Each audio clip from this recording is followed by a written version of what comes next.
ஒரு 5 மகாராணிகளாவது மகாராஜுக்கு இருக்கணும்ல. எனக்கு அது கொஞ்சம் வருத்தமாக இருந்தது. அது மகாராஜானா மகாராணியோட தான் இருக்கும்னு நினச்சேன். அப்போ நாட்டை யார் தான் ஆள்றது? அந்த புறமே கதின்னு ஆகிடாதா? அல்ல, மகாராஜாக்கள் அப்படி தானே இருந்தாங்க. எல்லா மகாராஜா அப்படி இருந்துக்கு வாய்ப்பு இல்லை இல்லைன்னு. ரைட்டு. இப்போ 50வது படத்துலேயே அந்த காலத்து மகாராஜா, 75வது 100வது படத்தில் முதல்வர், பிரதமர், கவர்னர், ஜனாதிபதி. அதாவது மகாராஜ் கீழே தான் பதவி. நீங்கள் சொல்கிறது வந்து அது கீழே போயிடுதுல இல்லையா? இல்லை, இந்த காலத்துக்கு. இந்த காலத்துக்கு என்ன மகாராஜாங்கிறது அப்படி யோசிச்சு வைக்கல. எனக்கு இந்த படத்துக்கு மகாராஜான் வச்சதே வந்து ஒரு சாமானிய அவன் முடித்திருத்தும் தொழிலாளி, அவனுக்கு மகாராஜான் பேர் வச்சு அவனை அந்த சீட்டை சிம்மாசனம் ஆக்கினது இருக்குல்ல, அது நான் ரொம்ப ரசிக்கிறேன். ஸோ அதனால் டைட்டில் வந்து 50வது படம் அப்படி இருக்குன்னு நினச்சி வைக்கவே இல்லை. அது அமைஞ்சு போச்சு. தயாரிப்பாளரும் சுதன் சார் இருக்குன்னு நாங்கள் நினைக்கல, இயக்குனர் இருக்குன்னு நினைக்கல, அது அமைஞ்சு போச்சு. ஸோ அது வந்து ஒரு இதுவாகிடுச்சுன்னு வச்சுக்கோங்க. இந்த மகாராஜா டைட்டில் ஓகே ஸ்ட்ராங்காக இதாக வேணும்னு ஃபிக்ஸ் பண்ணது எங்கள் ப்ரொடியூசர். ஒரு ரேண்டமாக எழுதும்போது மகாராஜான்னு சொல்லும்போது இது வச்சுக்கலான்னு சொன்னார். இல்லை யோசிக்கலான்னு ஒரு 3 நாள் இல்லை இதுதான் வேணும் அப்படின்னு சொல்லி ஸ்ட்ராங்காக இது பண்ணது எங்கள் ப்ரொடியூசர் சுதன் சார். பிரயாச்சத்தம் தேடுறீங்களோ? மேடையில் ஒரு மாதிரி சொன்னீங்க, ஃபோன் எடுக்க மாட்டேங்கிறாருன்ட்டு. அவர் அதையும் மறுத்து பேசல. அவர் ஃபோன் எடுக்கலைங்கிறது உண்மை தான். அவர் காசு கொடுத்து படம் எடுக்க சொன்னாருங்கிறது உண்மை தான். எல்லாம் உண்மையை சொல்லிட்டாப்புல. முக்கியமாக அவருக்கு நிஜமாக நிதினுக்கு வந்து இன்னும் பேசவோ மறைச்சி பேசவோ தெரியல. நான் சொன்னேன் கொஞ்ச நாள் பழகிடும்டா, இன்டர்வியூலாம் பார்த்து கற்றுக்கூடா, மற்றவங்க இப்படிலாம் பேசணும் பார்த்து கற்றுக்கோன்னு சொல்லியிருக்கேன். அப்புறம் சார் விஜய் சேதுபதி சார், அப்புறம் நீங்கள் காது எல்லாருக்காதையும் நீங்கள் இருக்கிறீங்க, ஆனால் உங்கள் காதில் கட்டுப்போட்டே இருக்குது அந்த ட்ரைலரில். ஆமாம் சார். அதான் சார் படம் நீங்கள் பார்த்துட்டு சொல்லுங்கள் சார். ஆனால் என்கிட்ட சொல்லுங்கள் சார், மக்கள்கிட்ட சொல்லாதீங்க சார் ப்ளீஸ். விஜய் சேதுபதி ஒரு நிமிஷம் சார். சொல்லுங்கள் சார்.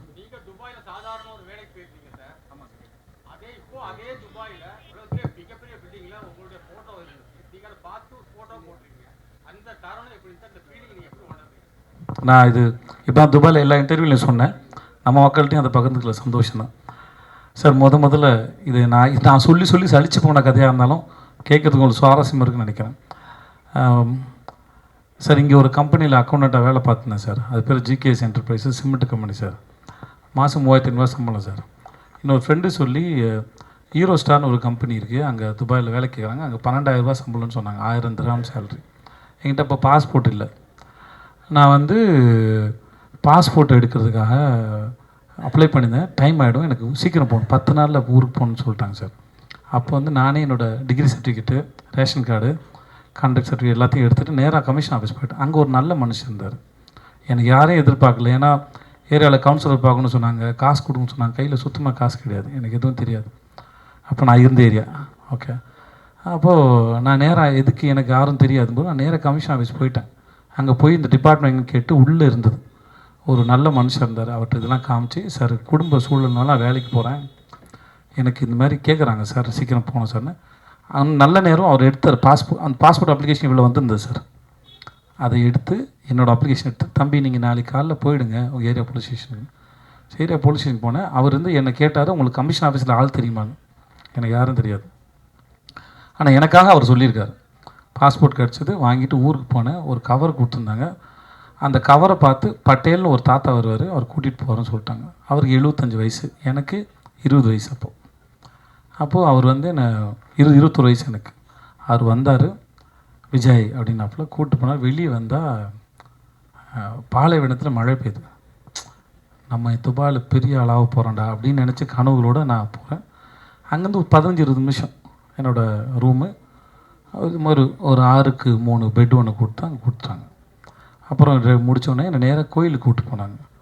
சரி, கோயிலுக்கும் போயிட்டோம், கன்ஃபார்ம் ஆகிடுச்சு நான் பெரிய ஆள் ஆகிறதுன்னு சொல்லிட்டு சாமியை பார்த்து அப்புறமா என்னோடய ஆஃபீஸ் போனேன், முதலாளியை பார்த்தேன். ஸோ இப்படி அப்புறம் ஆனால் நான் நினச்ச அளவுக்கு வாழ்க்கை மாறலை. அது ஓரளவுக்கு குடும்ப வறுமைக்கு சூழலுக்கு அது வசதியாக இருந்தது. நான் சம்பாரித்து போனோம், மாதம் 10,000 ரூபா அனுப்பிட்டு இருந்தேன் நான். ஆனால் அங்கே சுற்றினேன். இப்போ நான் போகும்போது 3 வருஷமும் படித்து முடித்தோடனே குடும்பம் என் மேலே கொண்டு வரணும்னு நினைக்கிறேன். அந்த கனவுகளோட இளமையாக இருந்த காலத்தில் கனவு வந்து டெண்டராக இருக்கும். 20 வயசு எல்லாருக்கும் எதையா சாதிக்க மாட்டேன்னு ஒரு கனவு வந்து டெண்டராக இருக்கும். அதுதான் ரொம்ப ஆழமாக இருக்கும், ஏக்கம் அதிகமாக இருக்கும். அந்த சமயத்தில் நான் சுற்றின தெருக்கள் வந்து துபாயோட தெருக்கள். அங்கே தான் சுற்றிருக்கேன், அங்கே தான் ஏங்கியிருக்கேன், எதையாவது பண்ண மாட்டோமான்னு ஏங்கியிருக்கேன்.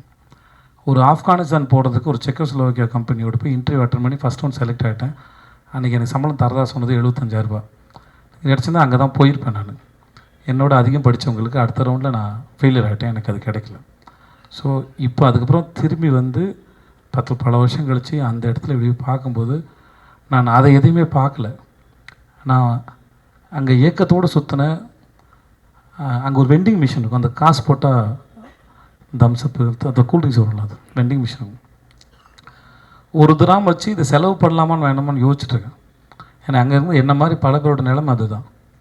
ஏன்னா காசு இஷ்டத்துக்கு செலவு பண்ணிங்கன்னா வீட்டுக்கு பணம் அனுப்ப முடியாது, கொண்டாட்டெல்லாம் முடியாது. அங்கே வியாழக்கிழமை ஆனால் எல்லோரும் ஒன்று கூடுவோம், ஒன்றா சமைச்சு பிரியாணி சமைச்சு சாப்பிட்டுட்டு அப்புறம் துணியெல்லாம் துவைச்சி காய போட்டுட்டு சாயந்தரம் ஆனால் அங்கே கிரிக் இருக்கும், அந்த ஊரை பரதுபாய் தேரதபம் இருக்கும், அங்கே போய் சும்மா கொஞ்சம் இருந்துட்டு திரும்பி முடி இவ்வளோ தான் இருக்கும். ரூமை சுத்தம் பண்ணுறதும் பாத்ரூம் கழுவுறதும் சமைக்கிறதும் இவ்வளோ தான் வாழ்க்கை. அது இதை தாண்டி கனவு காண கூட நேரம் இருக்காது. ஸோ அந்த ஞாபகங்கள் தான் வந்துட்டு இருந்த ஒழிய எனக்கு இது தெரியவே இல்லை. இந்த இடத்துல இருக்க முடியும் பாரு. அப்போது அன்னைக்கு நான் ஏக்கத்தோடு சுற்றின அந்த நாள் வந்து எனக்கு சொல்லியிருக்கு, உனக்கு ஒரு நாள் பரிசு இருக்குடா இந்த இடத்துலன்னு. ஸோ ஒவ்வொரு நாள் பின்னாடி வேற ஒரு நாளோட சேர்ந்து ஒரு முடிச்சிருக்கு. ஒவ்வொரு விதைக்கு பின்னாடி ஒரு பெரிய மரம் இருக்குது, அதில் நிறைய பறவைகளுக்கு கூடு இருக்குங்கிறது தெரியாதுல்ல, அது அந்த விதைக்கு தெரியாது இல்லையா. அதை போல தான் ஒவ்வொரு நாளையும் நான் பார்க்குறேன், நான் நினைக்கிறேன். சேதுண்ணா, ஆக்சுவலாக நடுவில் வந்து நீங்கள் வந்து ஹீரோவாக இருக்கும்போது மாதம் வந்து எல்லாத்தையும் பார்த்து திடீர்னு கேரக்டரைஸ் இறங்க ஆரம்பிச்சிட்டிங்க. எங்கே இறங்கினேன்னு சொல்லும்போது மாஸ்டர்லேருந்து எல்லாமே தனி அது இறங்குனது இல்லை, அது பேர் முதல்ல வந்து இறங்குனது இல்லை. இறங்கின கேரக்டரைஸ் போக ஆரம்பிச்சிட்டிங்க ஹீரோவாக. கண்டிப்பாக கிடையாது, அந்த அப்ரோச் இல்லைன்னு சொல்ல வரேன். நீங்கள் வில்லன் இல்லாமல் ஹீரோ இல்லை, தீமை இல்லாமல் நன்மையின் அருமை தெரியாது, வெயில் இல்லாமல் நிழல் தெரியாது, அவ்வளோதான் கணக்கே ஒழிய. அது ஈக்குவல், அது பேலன்ஸ். என் கணக்கு அதுதான் ஒழிய. நான் வில்லனாக பண்ணும்போது உங்களை எவ்வளோ என்டர்டெயின் பண்ணுறேங்கிறது ரொம்ப கவனமாக இருந்தேன். நான் வில்லனான் பண்ணி உங்களை போர் அடித்து ரொம்ப அவர்ஷன் க்ரியேட் பண்ணிட்டேன்னா நான் ஹீரோ நடிக்கிற படங்கள் அது பாதிக்கும். ஆனால் நான் வில்லன் அடிக்கும்போது எவ்வளோ தூரம் என்டர்டெயின் பண்ணலாங்கிறது தான் கணக்கு, என்னவாக இருந்தாலும் சரி. அது போகிற போக்கில் பண்ணலன்னு சொல்ல வரேன், வேறு ஒன்றும் இல்லை. இல்லை 50-50 வந்து எல்லாருக்குமே மிக முக்கியமான தருணமாக இருக்கும். ஏன்னா 50வது படம் என்ன திரும்பி பார்த்தா அது பேசணும் அப்படின்னு இருக்கும்.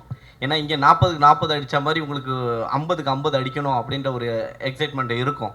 அப்படி இருக்கும்பொழுது இந்த கதையில் இந்த 50வது படத்துக்கு இதை சூஸ் பண்ணால் நல்லாயிருக்கும் அப்படின்னு எதை வச்சு நீங்கள் இதை தோணுச்சு? முதல்ல சரி எதுன்னு இங்கே யாருக்குமே தெரியாது. அப்படி தெரிஞ்சால் எல்லாரும் சரியானதை கொடுத்துருவாங்க, அந்த கணக்கு எங்களுக்கு தெரியாது. ரெண்டாவது, இந்த கதை கேட்கும்போது ஒரு டைரக்டரோட பேஷன், கதை யார் வேணால் சொல்லலாம், கதை யார் வேணால், அது எடுக்கிறவர்கிட்ட தான் இருக்குது. ஒரு கதையை எப்படி மக்கள்கிட்ட கொண்டு போய் சேர்க்க போகிறோம், மக்களின் ரசனை என்ன, டைரக்டரோட சாய்ஸில் தான் எல்லாமே இயங்குது அது. ஸோ எனக்கு இந்த டைரக்டர் ரொம்ப பிடிச்சிருந்தது. நான் குரங்கு பொம்மை பார்க்கல, ஷூட்டிங் போகிறதுக்கு ஒரு 4 நாள் முன்னாடி 2 நாள் முன்னாடி தான் படமே பார்த்தேன். நான் அப்போ தான் பார்த்துட்டு அவன்கிட்ட பேசினேன். மற்றபடி டைரக்டர் எனக்கு ரொம்ப பிடிச்சிருந்தது. ஸோ இந்த கதை நல்லா இருந்தது. அப்போது